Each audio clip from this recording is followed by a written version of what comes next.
Okay, this is also small talk. Turn over the old rules.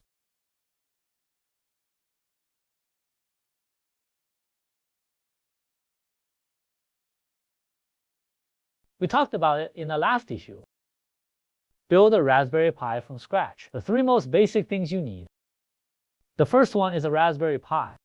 The second is the router. It provides a dedicated network to the HomeLab. So from the very beginning, then your condition is established. Secondly, we need to deploy the public cloud as a service. Cloud as a service is not recommended here. No verbal recommendation. You can see this in my column, corresponding blog, if I update my blog address. So we're going to start this video from the beginning. Popularize relevant content to a newcomer. It's what I think of now. I didn't do it specifically. First, let's start with the Raspberry Pi.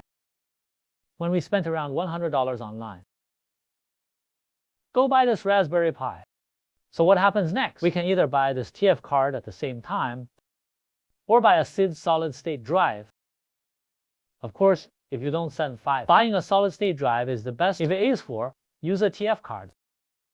Of course, if you're 5 of it doesn't matter if you buy a TF card because you're just a novice. It is the fastest and most convenient. If you swipe in an SIT card, you might have some weird other questions. We don't need it for now. Then we unify that. We choose a suggestion first. If you plan to serve for a long time, then at least a TF card above 64 gigabytes. 32 gigabytes is simply not enough. That's the first thing, okay? Add illustrative Pi. Description, send power. After power, like me before, if you have seen my video, you should know.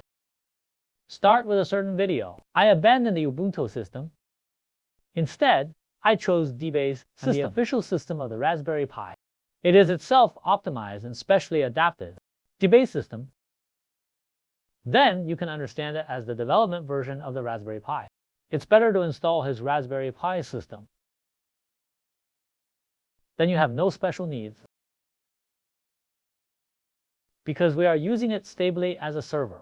Maybe the memory of the Raspberry Pi you bought is not only 2 GB or 4 GB. Then this time, I suggest you install a system that is a Raspberry Pi server, and it's 64-bit. If it is 8 GB and you are on the desktop, if there is a demand for the desktop one, then you can choose the desktop version. If there is no need for a desktop, then I still recommend that you use the server version. It's the Raspberry Pi server. That's the first thing. Systems are important, and it's the server version. It will save more resources, more stable. Well, then after we install the server version, well, there is a need. With this technology, we can install a PVE PV1, put some more multi-core in it, or the XLX system. But for shell buy, I don't recommend that you install PV1 at the beginning, because PVE can be installed anytime, anywhere later. It theoretically doesn't affect your previous use. So I still recommend Shellbuy. Know that there is such a thing as PV. Various subsystems can be installed, and it fits on a Raspberry Pi. You can also use virtualization techniques, but it's going to be complicated at first. Then, as your first development board, you must choose Raspberry Pi 4 or Raspberry Pi 5. Then use TF card or SD card. Then you install as much as possible the official system of the Raspberry Pi, and it is the server system. Then the third, at this point, you may need to install Dork.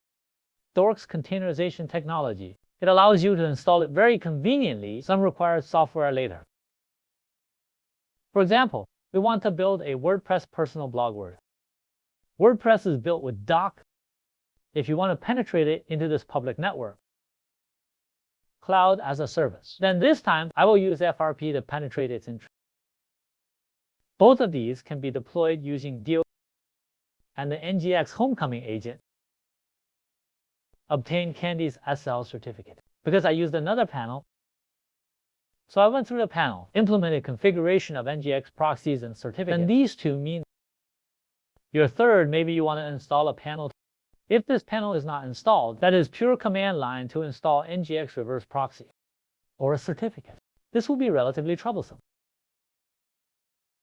So to summarize, you buy a Raspberry Pi 4 or 5 with TF card or SSD. Install the official Raspberry Pi server system, preferably 64-bit. Then you can install Duca. More available in Install WordPress.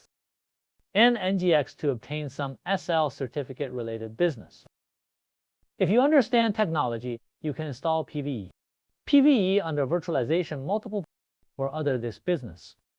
It is convenient for you to back up and migrate, or the design of some other system. But for Xiaobai, if you watch this video, you are definitely a novice.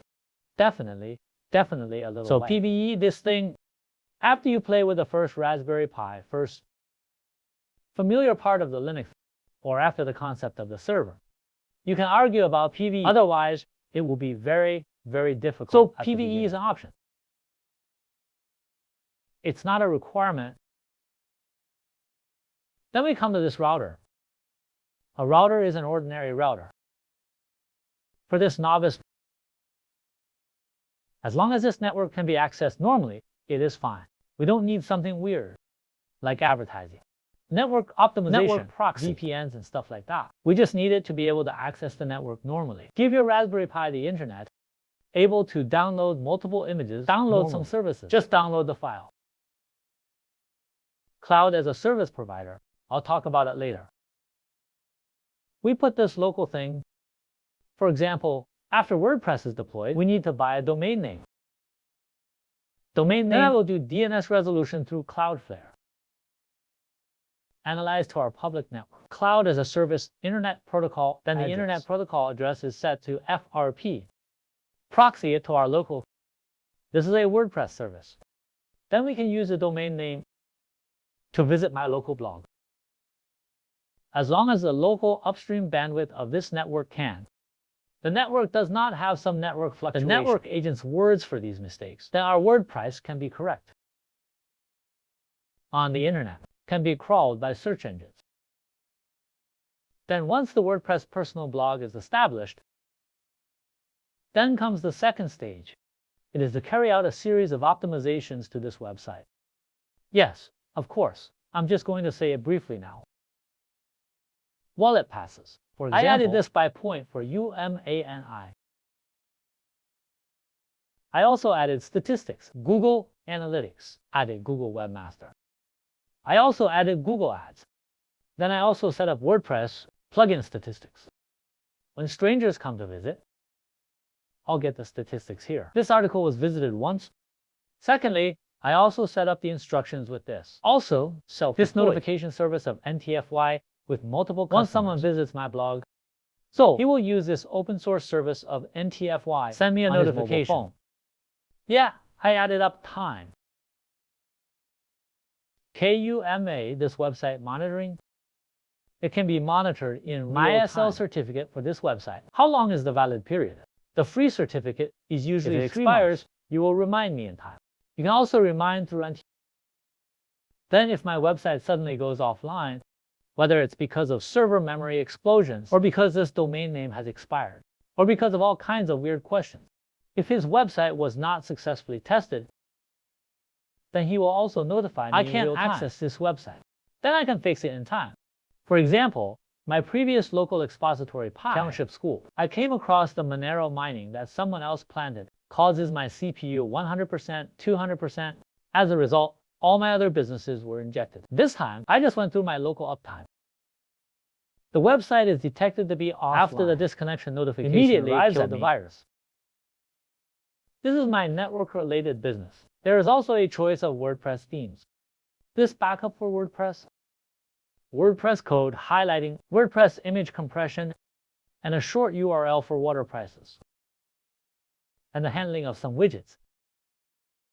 We will talk about this separately later, about these things. I can split it into options for the first Raspberry Pi. Installation of the second Raspberry Pi and set the third multi-core installation, and how to deploy WordPress with multiple cores. Then WordPress is involved again. How to use the official website of FRP agent. How to use Cloud File DNS resolution. How to configure Cloud as a domain name proxy service. How to set up NGX reverse proxy. How to set up SlickDB certificates. Then it involves the statistics of buying points on the website. involving Google Webmaster Access, Google Analytics Access, Google Ads Access, its uptime, website SR certificate, and website online testing. This message notification involving copyright notice for the use of some widgets. It involves image compression. It involves highlighting code. This setting involves the SU plugin. It involves the positioning of blog content. It involves some related content of the tool station. So let's go back to the previous video. My hair doesn't seem to be organized, causes it to be a little fluffy. Then we will end this video now. So I'm going to talk about the beginning and the end of the video, including the middle. So just to summarize, there we go.